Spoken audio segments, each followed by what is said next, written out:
मुझे तो मेरा बेटा भी देखने के लिए नहीं आता कि एक दफा माँ को देख आऊं जरा, एक नजर भी मुझे देख ले तो क्या हो जाए। पता नहीं मुझे ऐसा क्यों लग रहा है जैसे कुछ गलत होने वाला है। मेरे बेटे के रंग रूप देखकर तो मुझे बहुत डर लगता है। मेरी सीधी सादी बहू। माँ जी, माँ जी, मैं आपके लिए पकोड़े बनाकर लाई हूँ, उठिए जरा। अरे बहू, तुझे इतना तकल्लुफ करने की क्या जरूरत थी? हाँ, तू न बनाती मेरे लिए ये सब कुछ। और वैसे भी इतनी गर्मी में तू चूल्हे पर चढ़ी है, मुझे अच्छा नहीं लगता बहू। बहू, तू इतनी खातिरदारी करती है मेरी, कभी कभी मुझे खुद से भी डर लगता है। अरे माँ जी, इसमें डरने वाली बात कौन सी है?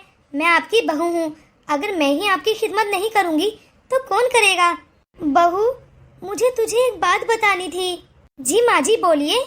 बुरा मत मानना बहू, मैं चाहती हूँ कि इस घर में बच्चे की किलकारियाँ सुनाई दें। तुझे पता है ना, ये घर कैसे सुनसान पड़ा रहता है। बड़ी बहू ने तो मुझे वो सुख दिया ही नहीं, अब मुझे तुझसे ही उम्मीद है। और मुझे अपने बेटे के हालात कुछ अच्छे नहीं लगते। मैं चाहती हूँ कि मैं अपनी सारी जायदाद तेरे बच्चे के नाम कर दूं। माँ जी, आप चिंता मत करिए। और आप ये क्या बात कर रही हैं?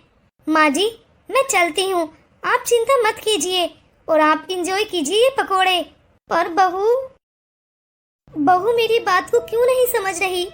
इसे क्या मालूम कि मेरा बेटा सही नहीं है। वो शादी से पहले भी अपने पैसे जुए में लगा दिया करता था। और कहीं ऐसे ना हो कि ये हमारा घर भी कहीं वो नीलाम न कर दे।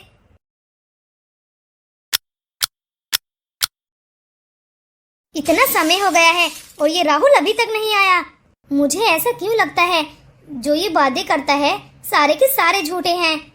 अरे रोशनी, तुम यहाँ बैठी हो? वाह राहुल वाह, बहुत अच्छा किया तुमने मुझे इंतजार करा के। रोशनी, क्या हुआ है? तुम इतनी नाराज क्यों हो? अरे यार, मुझे पता है तुम क्यों नाराज हो।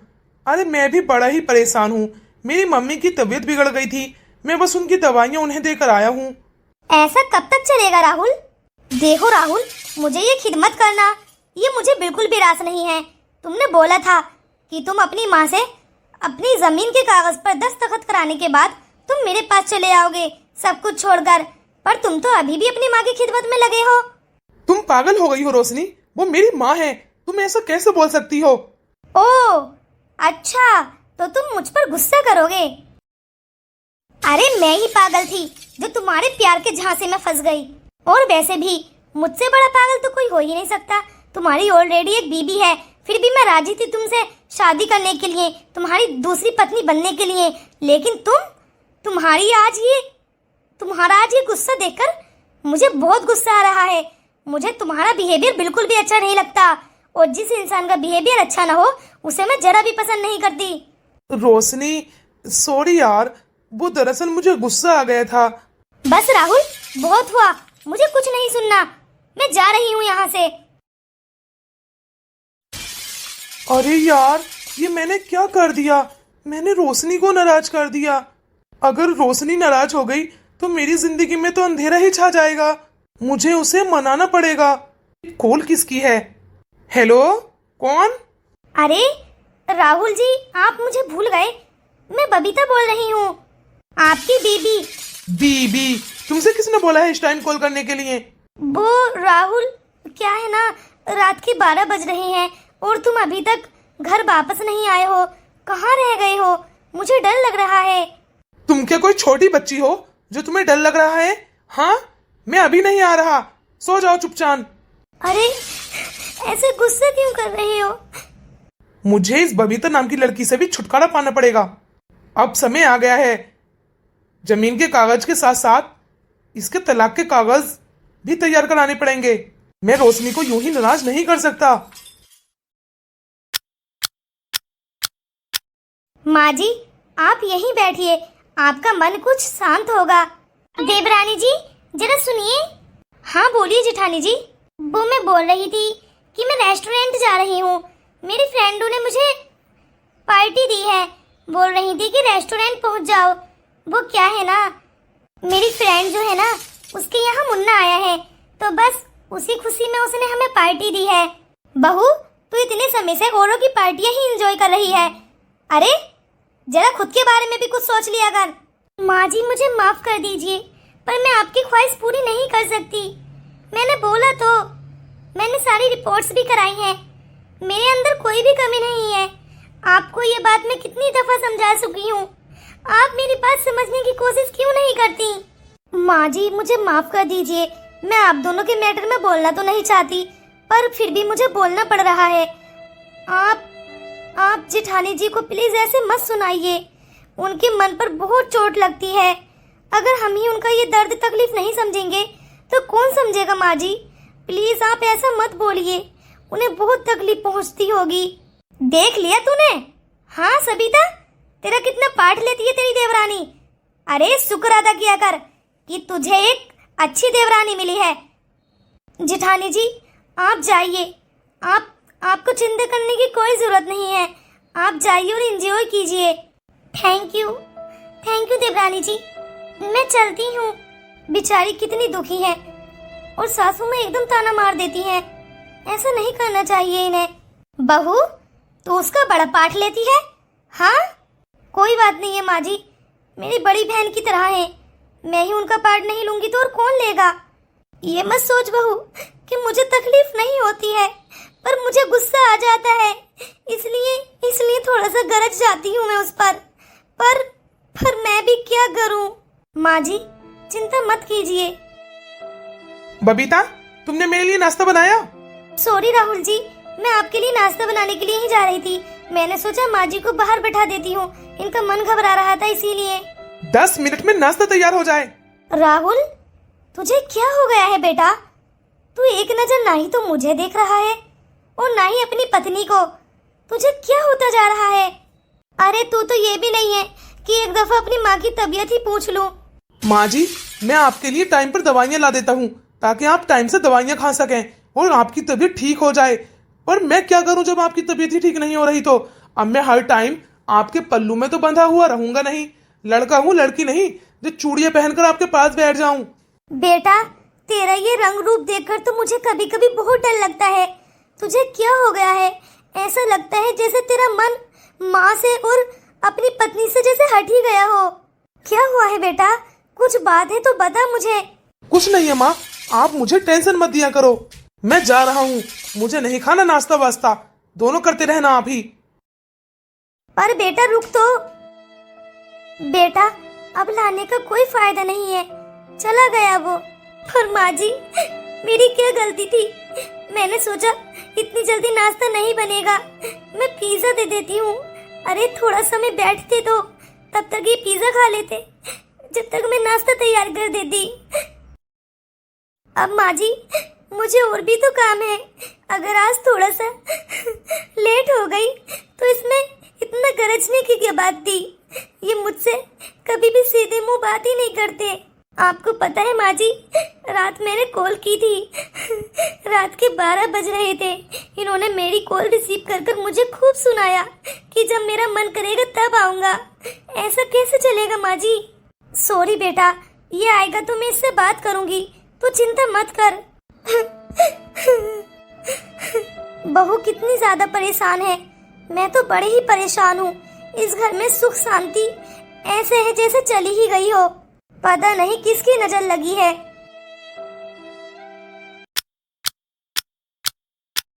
अरे यार, मुझसे एक दफा बोला तो होता। तुम्हें पता है ना रोशनी, मैं तुम्हारी हर ख्वाहिश पूरी करता हूँ, तो इस दफा क्यों नहीं करता? वो क्या है ना राहुल, मैंने सोचा क्या पता तुम्हारे पास पैसे ना हो, तुम्हारी माँ का इलाज भी चल रहा है।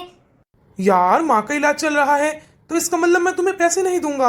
हाँ वो क्या है ना राहुल, मेरी फ्रेंड की शादी है और मुझे उसकी शादी में सबसे अच्छा दिखना है। अच्छा, ये लो पकड़ो, 20,000 रुपए हैं, तुम 20,000 की ड्रेस ले लेना, सबसे अच्छी लगोगी। और वैसे भी तुम तो कुछ भी पहन लो, सबसे अच्छी ही लगती हो। ये तो है, चलो अब मैं चलती हूँ। रोशनी यार, तुम अब आई ही हो तो क्यों ना हम थोड़ी देर बैठकर बातें कर लें। अरे राहुल, अभी तो हमने कॉफी पी है। हाँ पिज्जा वगैरह दोनों ने साथ मिलकर ही खाया है और अब फिर से बातें। अरे नहीं नहीं बाबा, मुझे शॉपिंग भी तो करनी है ना। अरे थोड़ी सी देर और बस। अरे नहीं, मेरी फ्रेंडें कॉल करेंगी, फिर वो सारी शॉपिंग कर कर खत्म कर देंगी, फिर मैं जाऊंगी, मैं अकेले शॉपिंग करूंगी, फिर मुझे अच्छा नहीं लगेगा। इससे बेहतर यही है कि मैं भी उन्हीं के साथ अपनी शॉपिंग करना स्टार्ट कर दूं। अच्छा चलो, तो मैं छोड़ देता हूँ तुम्हें। अरे नहीं नहीं, मैं खुद चली जाऊंगी। अच्छा ठीक है भाई। देवर जी, ये किस लड़की के साथ है और इनके हाथ में पैसे? एक फोटो तो बनता है। बड़ी ही प्यारी कोई पिक्चर आई है दोनों की। चलो अब देवरानी जी को दिखाती हूँ। चलो अब मैं चलती हूँ। ठीक है, बाय। और हाँ, तुमने मुझसे वादा किया था, तभी मैं यहाँ आई थी रेस्टोरेंट, कि तुम तलाक के पेपर्स भी तैयार कराओगे साथ ही में। हाँ रोशनी, मैंने फैसला कर लिया है कि मैं तलाक के पेपर्स भी तैयार करा लूंगा। तो फिर सही है। चलो अब मैं चलती हूँ। Bye bye. बाय। चलो कुछ समय और, फिर मैं और रोशनी शादी कर लेंगे और बबीता से मुझे छुटकारा मिल जाएगा। और वैसे भी इस बबीता नाम की लड़की में है ही क्या, गवार गवार गांव की। और ये रोशनी ने तो लंदन में अपनी पढ़ाई कंप्लीट की है, कुछ इंटेलिजेंट लड़की है। इससे अच्छी लड़की मुझे और कहाँ मिलेगी।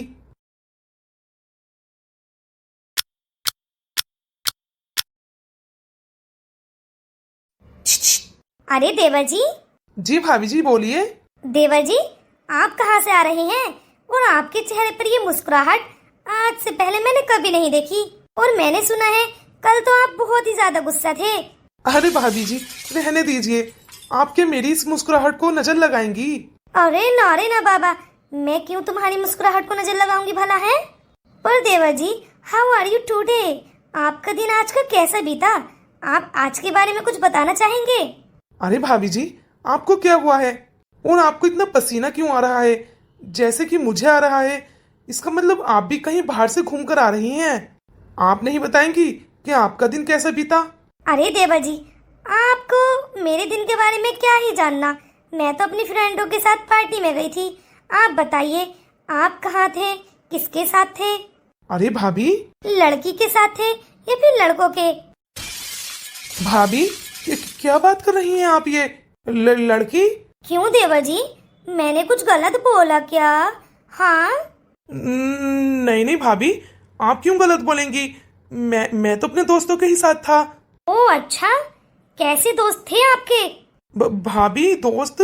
आप क्या कहना चाहती हैं? साफ साफ बोलिए ना। देखो, ये घुमा फिरा कर बातें मुझसे नहीं सुलझी जाती। ओ अच्छा, अभी बताती हूँ। ये बताओ देवर जी, ये लड़की कौन है? लड़की? हाँ देवर जी, आप इसके ही तो साथ थे। लड़की? ये किसके साथ थे? भाभी जी, मुझे भी दिखाइए जरा। भाभी जी, ये क्या हरकत है? भाभी जी, अपना फोन अंदर कीजिए। देवर जी, आप मुझ पर चिल्ला रहे हैं? भाभी जी, मैं बिजनेसमैन हूँ और मेरी लड़कियों के साथ डीलें चलती रहती हैं। आपने फोटो खींचकर क्या साबित करना चाहती हैं कि मैं किसी लड़की के साथ? क्या हो गया है? मुझे कोई क्यों कुछ नहीं बता रहा? अरे एक डील पक्की की थी, उसी के पैसे दे रहा था मैं उसे। आपकी गलत सोच है भाभी जी, आप हमेशा गलत ही सोचती हैं। देवर जी, क्या हुआ है? भाभी जी, आप मुझे बताइए। सॉरी यार बबीता, मुझे कोई गलत फहमी हुई है, मुझे माफ कर दो। बस वही क्लियर कर रही थी जो कि हो गई है। भाभी, आप जेठ जी पर बहुत अच्छी तरीके से भरोसा करती हैं ना? हाँ, वो तो मैं करती हूँ, क्योंकि वो उस लायक है। क्या आपको लगता है भाभी जी, मुझे इन पर भरोसा करना चाहिए, या आप जो कह रही हैं इसके बारे में छानबीन करनी चाहिए? पता नहीं देवरानी जी, मुझे माफ कर दो, शायद मेरी ही कोई गलतफहमी थी। भाभी जी, चलो इस टॉपिक को छोड़िए, मैंने आपके लिए कचौड़ियाँ बनाई हैं, आलू वाली कचौड़ी। चलो दोनों मिलकर खाते हैं। चलो। मैं ऐसे कैसे गलत हो सकती हूँ इन दोनों के बीच? ये दोनों कैसे एक दूसरे का हाथ पकड़ के बातें कर रहे थे कि अभी मत जाओ, अभी हमने खाना खाया है, रेस्टोरेंट। ये सारी बातें तो ऑफिस में होती है ना, ये रेस्टोरेंट में आकर अलग मिलना। पर कोई बात नहीं है देवर जी, आपने इस दफा मुझे झूठा बनाया है। अगली दफा मैं पूरे पक्के सबूत के साथ आऊंगी। मुझे शक नहीं, पूरा पक्का पता है कि तुम दोनों के बीच कुछ तो चल रहा है और मैं अपनी देवरानी जी के साथ इतना बुरा नहीं होने दूंगी। मैं सच का पता लगा कर ही रहूंगी। अरे यार, भाभी तो मेरे पीछे ही पड़ गई हैं। मुझे जल्द से जल्द दोनों कागजात तैयार कराने होंगे, तलाक वाले भी और ये जमीन वाले भी, वरना कहीं ऐसा ना हो मेरा खुलासा खुल गया तो मैं दोनों से हाथ धो बैठूंगा और रोशनी तो मेरी जिंदगी से ही चली जाएगी। फिर तो मैं अकेला रह जाऊंगा। मुझे कल ही सारे काम खत्म करने होंगे।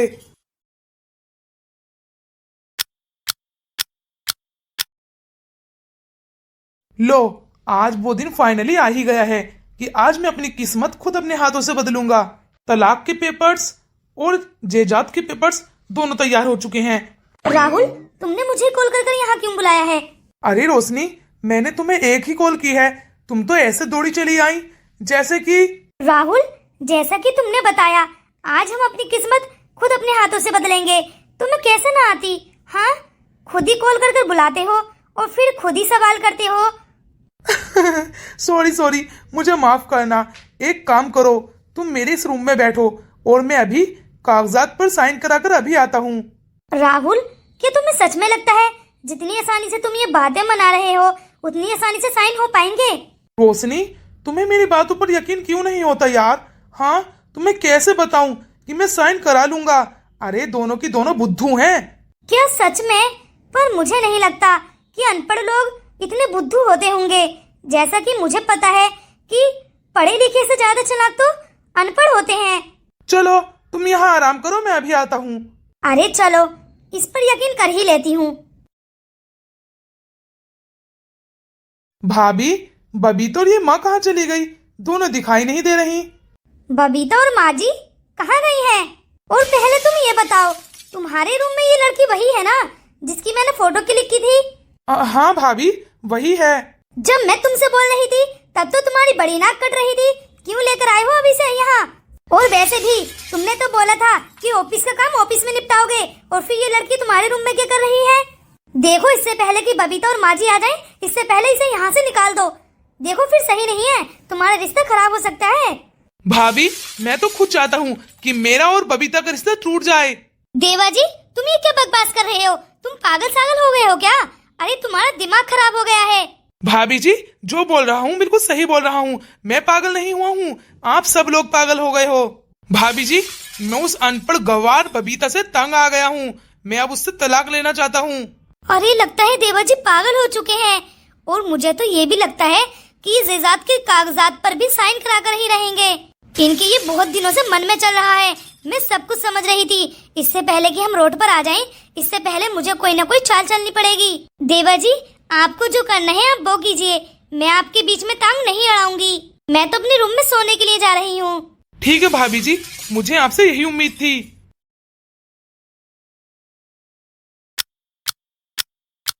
माँ जी, आप समझ गई है ना हमें क्या करना है? बहू, तुझे चिंता करने की कोई जरूरत नहीं है। अब देख उस लड़की को हम कैसे भगाते हैं। लगता है आ गई। माँ जी, मेरे साथ ये क्या हो रहा है? मैं ना ही तो बच्चे को जन्म दे सकती हूँ। अरे बहू, मुझे माफ कर दे तू। मुझे पता है इसमें तेरी कोई गलती नहीं है। अरे ये दोनों की बातें कर रही हैं। माँ जी, आपने मुझसे शादी क्यों कराई अपने बेटे की? आपने तो मेरी जिंदगी ही खत्म कर दी। आपके बेटे को इतने बड़े बड़े मर्ज हैं कि मुझे नाम लेते हुए भी डर लगता है। अरे बहू, अब ये तेरी किस्मत ही थी। तेरी किस्मत में मेरा बेटा ही लिखा था।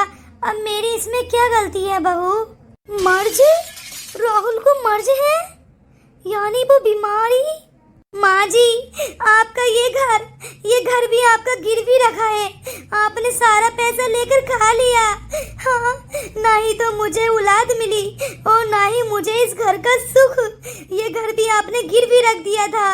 हाँ, मैं तो खाली हाथ ही रह गई। मेरी तो जिंदगी ही खराब हो गई। माँ जी, आपने ये क्या किया? मुझे आपके बेटे से तलाक चाहिए। आप अपने बेटे की शादी किसी और से करा देना।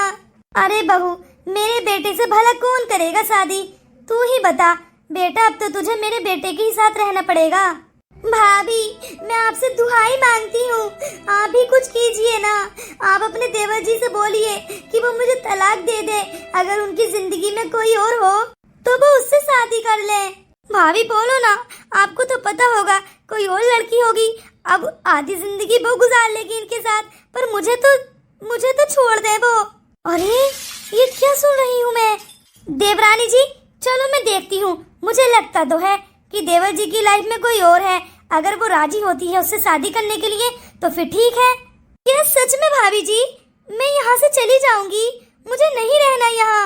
और माँ जी, मुझे माफ कर देना, मैं तो सिंगल लाइफ ही बिताना चाहूंगी ऐसी जिंदगी से। ठीक है बेटा, जैसी तेरी मर्जी। अरे नहीं नहीं नहीं, ये मैं कहाँ फंस जाती।